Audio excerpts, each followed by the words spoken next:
বইমেলা যেহেতু একটু দেরিতে শুরু হলো, আমরা দেখতে পাচ্ছি যে এই মুহূর্তে অন্যান্য বছর বইমেলাতে অনেক পাঠক থাকে, কিন্তু এইবার দেখা যাচ্ছে যে পাঠকের সংখ্যা বা বই ক্রেতা যারা বই প্রেমিক তাদের সংখ্যা একটু কম। হয়তো আর একটু সময় নিলে আরো বেশি পাঠক এই বইমেলাতে আসবে। আমি এসেছিলাম মূলত বইমেলা দেখতে, এবং আমি নিজেই একটি বই প্রকাশ করেছি।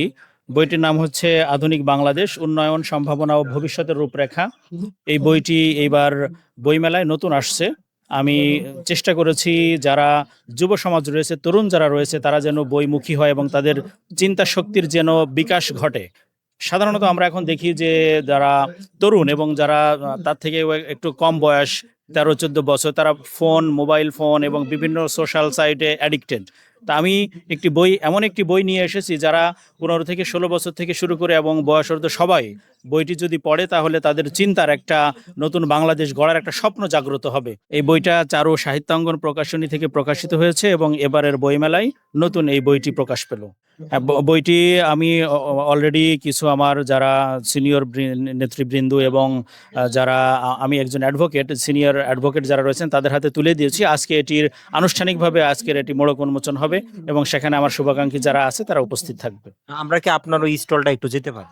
অবশ্যই আপনাদেরকে আমি আমার স্টলে আমন্ত্রণ জানাচ্ছি এবং আমার বইয়ের মোড়ক উন্মোচনের বিষয়গুলো আপনাদেরকে আমি স্বাগত জানাচ্ছি। আপনার বইয়ের এই যে নামটা আধুনিক বাংলাদেশ, হ্যাঁ, উন্নয়ন, সম্ভাবনা ও ভবিষ্যতের রূপরেখা, বইটা একটু ভিন্ন ধরনের বই মনে হচ্ছে আমার কাছে। সেই কারণে একটু উৎসাহ পাচ্ছি। আপনি যদি বইয়ের প্রেক্ষাপটটা একটু বলেন যে আসলে। বইয়ের প্রেক্ষাপট হচ্ছে যে আসলে সাধারণত আমরা বাংলাদেশি হিসেবে আমি মালয়েশিয়াতে পিএইচডি করছি। ওইখানে আমি কিছু সাধারণ মানুষের সাথে কথা বলেছিলাম যারা বাংলাদেশ থেকে ওই দেশে গিয়েছে। তা তাদের জীবনের আর্তনাদ, দুঃখ, ব্যথা, এই বিষয়গুলো আমাকে সত্যি মর্মাহত করেছে যে আমরাও একটি সুন্দর দেশে বসবাস করি।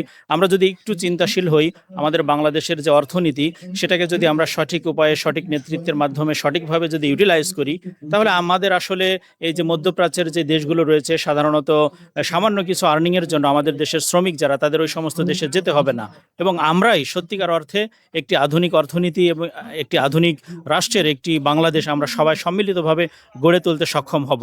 মূলত এই বিষয়গুলো মাথায় রেখে কিভাবে আমরা আমাদের দেশকে রাজনৈতিক নেতাদের মাধ্যমে, পুলিশ প্রশাসনের মাধ্যমে, সাধারণ মানুষের সচেতনতার মাধ্যমে সবাই সম্মিলিতভাবে কিভাবে আমরা একটি নতুন বাংলাদেশ গড়ার স্বপ্ন দেখতে পারি, আমি চেষ্টা করেছি তার একটি রূপরেখা এই বইতে তুলে ধরতে। ধন্যবাদ।